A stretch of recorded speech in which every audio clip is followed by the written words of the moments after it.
Warren Buffett once said, "Only when the tide goes out do you discover who's been swimming naked." Today, I'm showing you why Bitcoin dropping into the 30,000 range is not just a bearish theory.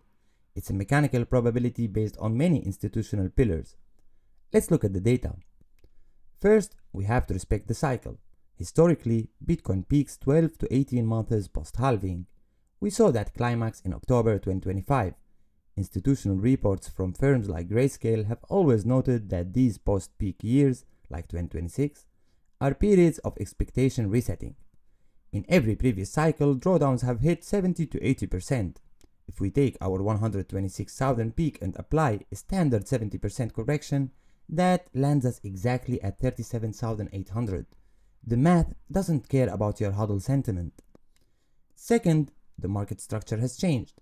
We are now in the ETF era. This creates a risk called reflexivity.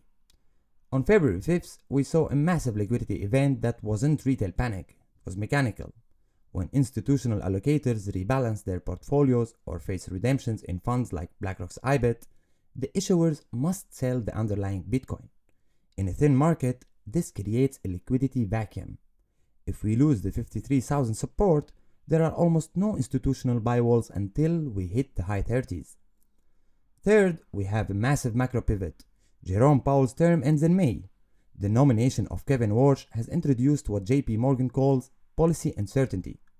The market sees a hawkish shift on the horizon.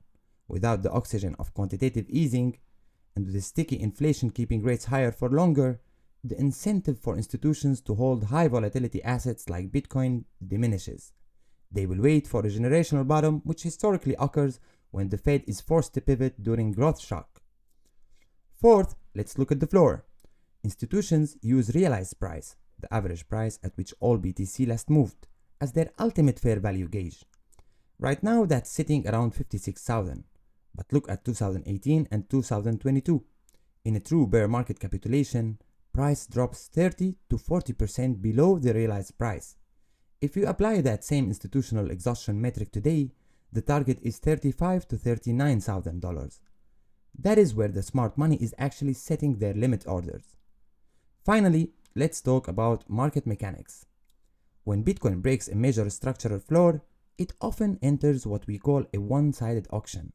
Look at this liquidity void on the volume profile. Because price moved so quickly through this zone on the way up, there are very few buy orders sitting here to stop a fall. If we lose 53,000, the market will stop negotiating and start liquidating. This creates a vertical one-sided auction down, where the only thing that matters is finding the next area of high volume balance. That balance doesn't exist until we hit the 30 to 35,000 range. So, when we combine the 4-year cycle, the ETF redemption risk, the Fed leadership change, and this one-sided auction potential, the path to $30,000 isn't just a guess.